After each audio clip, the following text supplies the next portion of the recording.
In alhamdulillah wa salat wa salam ala wa rasulullah.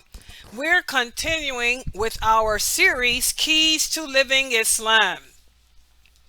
Yesterday we learned a great many keys to living and practicing Islam can be found in the story of the conversion of Abu Sufyan, how he represents a great example as to how people can change, how we should be moderate in our love and our hate for others, because a person can be an enemy today and become someone you have to love tomorrow, and vice versa. He's also an example as to how your life should be spent trying to make amends for the bad choices and the bad things that you did. All of that and more from Abu Sufyan. Well, today we're going to continue and speak about how every day of your existence will be met with challenges. But the people that we are going to have to be on guard against are the hypocrites. And again, we describe the difference between a hypocrite and a non-Muslim. The hypocrites, and we use the term hypocrite, we're talking about people who claim to believe in Allah, but in reality they don't. They cause more pain, more suffering, more hardship for the believers than the Christians, Jews, or people that just will tell you that they don't believe.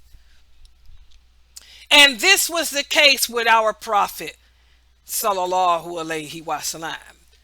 And again, we have to understand, for those of us who are sincere in our pledge to Allah, for those of us who are people of the truth, we have to accept that life is nothing but one big trial after another.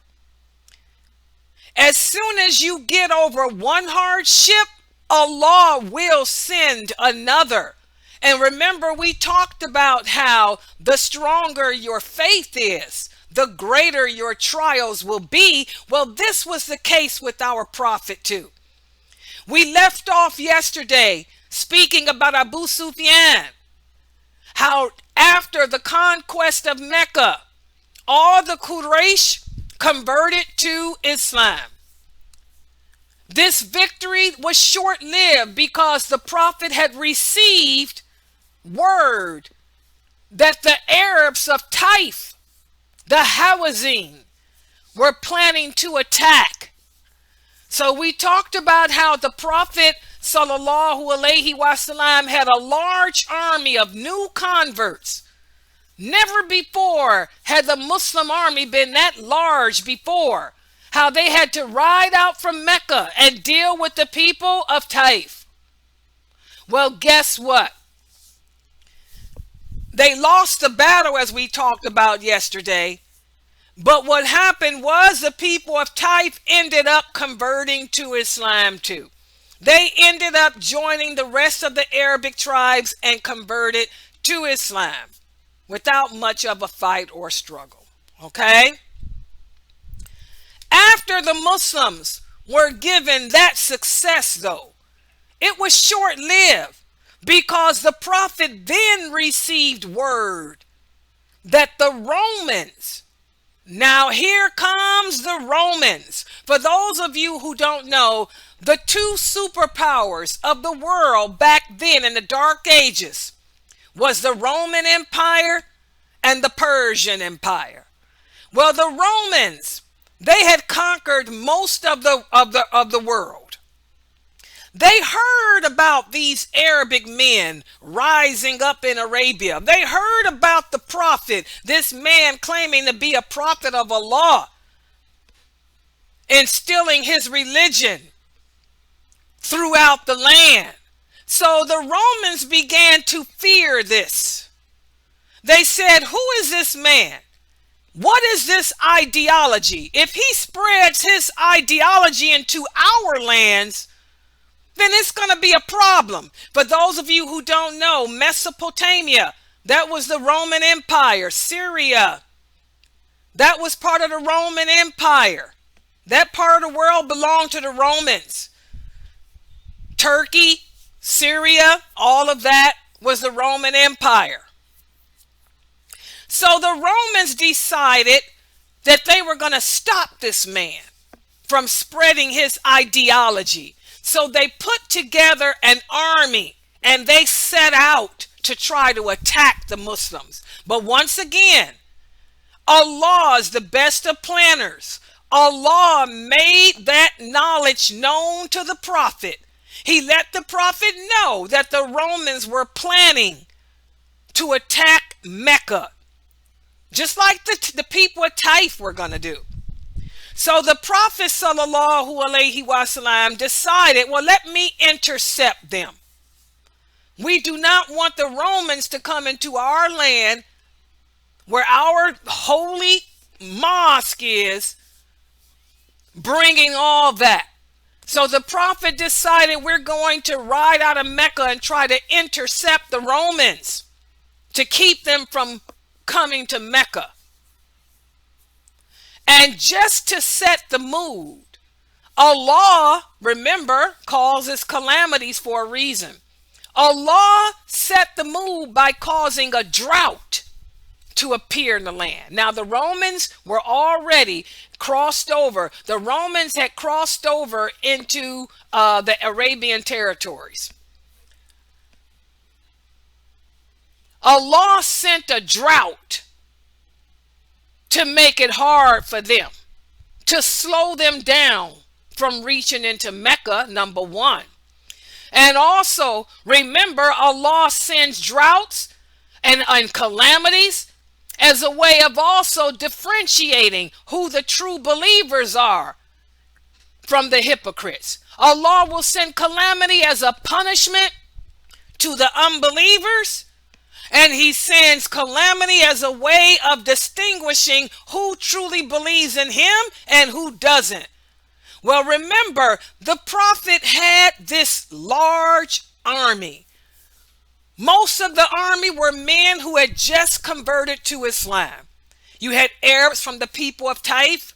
You have the Arab tribes of the Hawazin, and you had the Quraysh.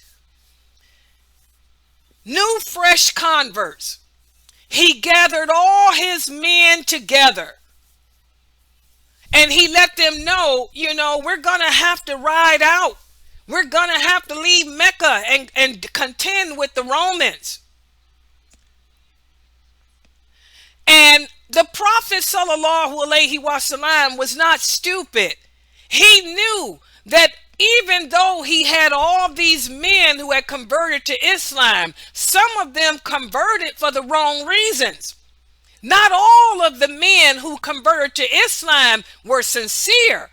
He knew he had many hypocrites amongst him too. He just didn't know how many of them were hypocrites. And remember, guys, we talked about how dangerous the hypocrites are. The simple fact that they look like us, they dress like us, they pray with us, that means that their blood is sacred. What does that mean? That means we cannot kill them. We cannot attack their reputation, and we cannot take their property.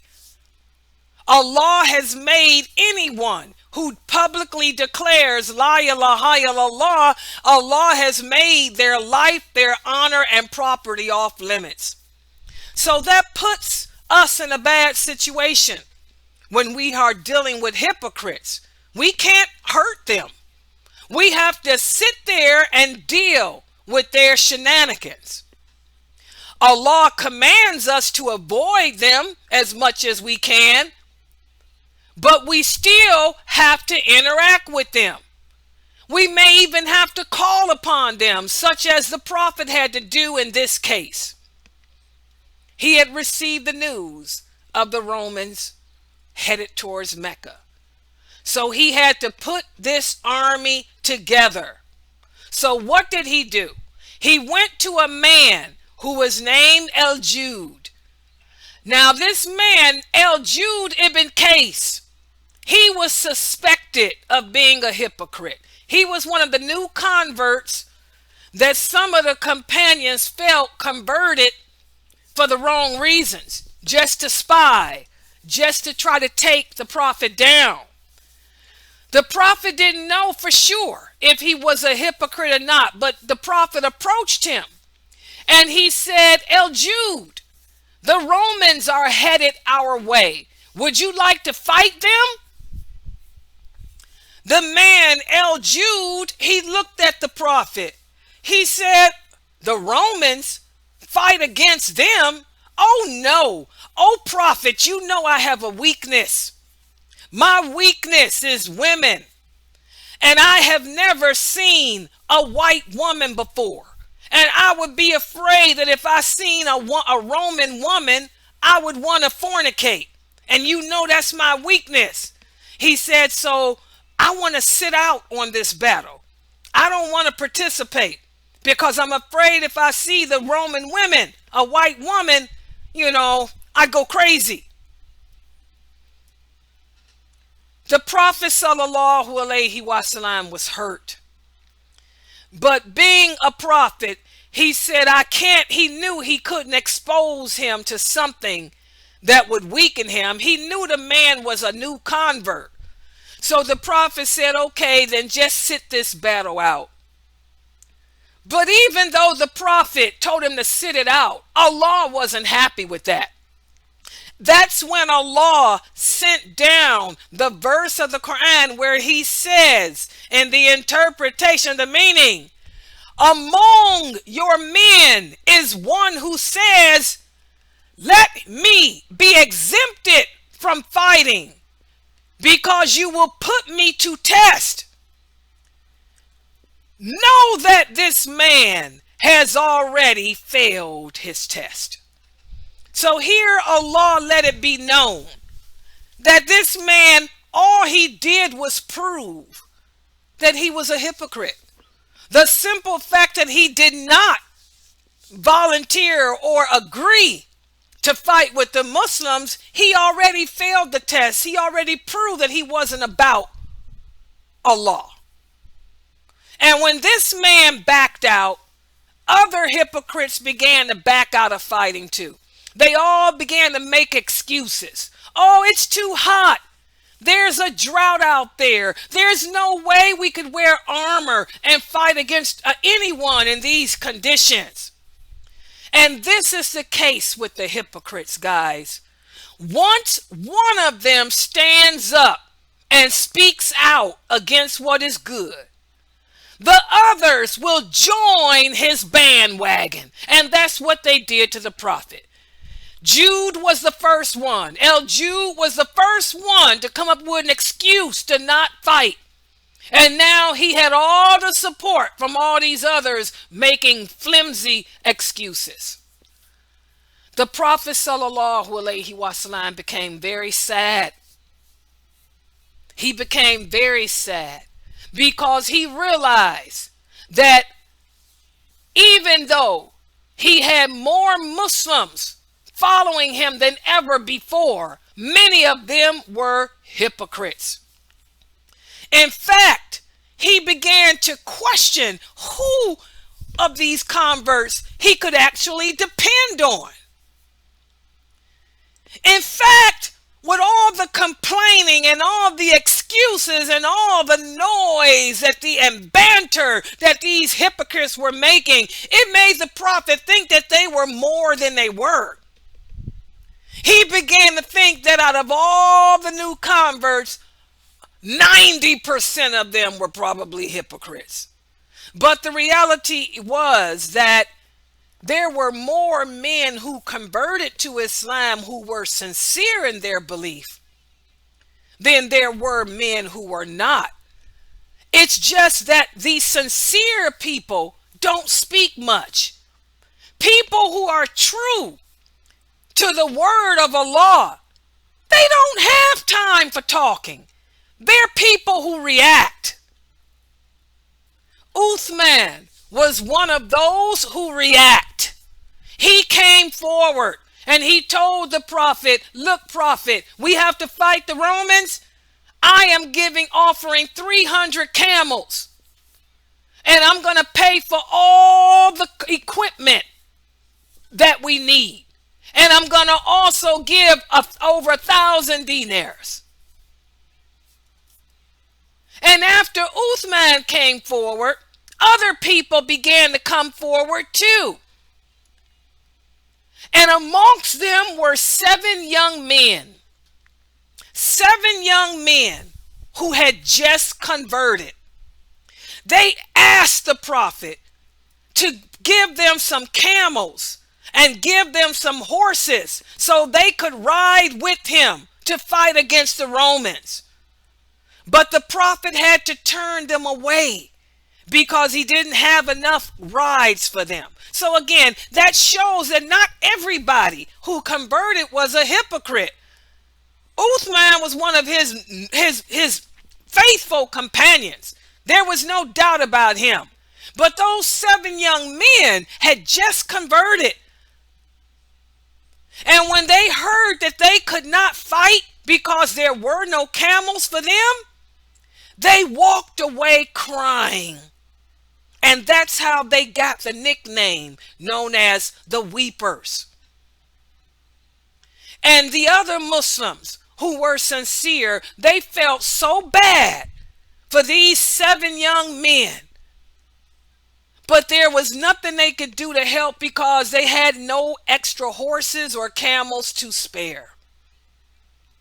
Again, guys, Allah sends calamities as a means of sifting out who the true believers are from those who are not.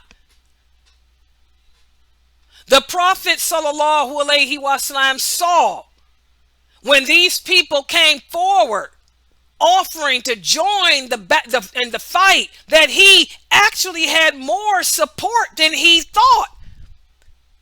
90% of the army was not hypocrites. And he saw that now. Again, that was his beam of hope. And right after he realized that most of the men were not hypocrites, he only had a few who were bantering and raving and trying to stir up trouble. That's when a man came forward, Abu Musa Ash'ari, who was from Yemen. Abu Musa Ash'ari was paid a debt, was paid a debt that he had given to someone else. And that debt was a bunch of camels. And when Abu Musa Ash'ari received those camels, he called for the 7 young men. He said, hey, here's some camels for you to ride. And the camels come from Allah, not from me. So thus, guys, the truth always will triumph. And Allah may send us through moments of question as a means of purifying us, as a means of making us prove our strength and belief in him. And that's what he did to our prophet. The prophet had a moment of question. He didn't know who he could trust. But then Allah showed him, you got more who you can trust here than you have those who you cannot. And that's how it is with life. But again, for every step the believer takes to live his life and do what is good, we still have those hypocrites, no matter how few they are. They're constantly watching. They're constantly waiting to see what they can do to take you down. When the hypocrites saw the Bedouins coming forward, offering their service, this showed them that they didn't succeed at that. So they went and decided, well, let's plant another seed of discord to the prophet. What they did was this. After the Prophet sallallahu alaihi wasallam got all the volunteers to go out and fight against the Romans, he now had to decide who he was going to leave behind to look out for Mecca in case the Romans did arrive in Mecca. So he chose Ali. So he went to Ali and he told him, Ali, I want you to sit this fight out. Instead, I want to leave you here in Mecca to look out for my family and also to protect it. When the hypocrites heard this, oh, they had a field day with this. They said, okay, let's attack Ali with this. They went to Ali and they began to put bad thoughts in his mind. They told him, look, you used to be the Prophet's right arm. You used to be his best warrior. He don't need you now. He's got Abu Sufyan, his brother, his cousin. He's got all these other warriors, Abdul Walid. He don't need you no more. He's going to leave you here with the women and children. That's the bad seed that the hypocrites planted in Ali. And Ali listened to them. And he became angry. And this is what happens to us, guys. The hypocrites, they can speak a pretty good game because many of them have the gift of gab. And if you're not strong in your belief, or if you're actually going through a hardship in life, they can cause you to fall backwards in your faith. And that's what they did here with Ali. Ali was already suffering from jealousy because Abu Sufyan, Khalid bin Walid, and all these other great Quraysh warriors had converted. So when the hypocrites planted this seed, he went to the Prophet. He said, "O Prophet of Allah, why would you leave me behind with the women and children? Am I not good enough for you now? Or are you leaving me behind because you got your relatives? You got Abu Sufyan in them now." Imam Bukhari narrates in his collection our Prophet's response. He said the Prophet sallallahu alaihi wasallam looked at Ali and he said, "Oh Ali, are you not happy with the fact that you are to me as Aaron was to Moses? The difference is that there will be no prophet after me." He said, "Oh Ali, who is there better than you that I can entrust my family to?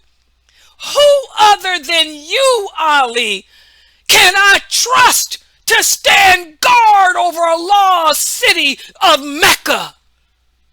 Subhanallah. Subhanallah. Needless to say, Ali felt bad. When the Prophet told him that, he felt bad and he began to cry. And he apologized. He said, "Oh Prophet, forgive me.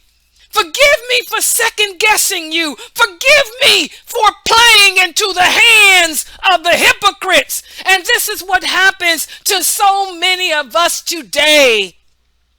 How many of us have fallen victim to the hypocrites? How many of us have allowed the hypocrites amongst us, the hypocrites in our communities, to come to us with negativity and plant seeds of hatred and rancor in our hearts against our brothers and sisters in Islam who have been there with us from the beginning, who've done nothing but good for us? How many of us end up losing the good relations that we had with those who were good for us? And now we are befriended with those who had nothing but bad to offer us. This happens every day. This is the game that the hypocrites sell. But unfortunately, guys, so many of us buy it. Just like Ali bought it for a minute. But the difference is Ali bought it only for a minute. His faith was too strong to be destroyed by the hypocrites. When the prophet made his statement, Ali kissed the prophet's hands and he said, I accept this guard. And he stood his post as protector over Mecca and the prophet's family until the prophet returned. Subhanallah. Don't allow the hypocrites, guys, to succeed. Unfortunately, we look around the world. So many mosques, so many communities have been destroyed by antics such as this.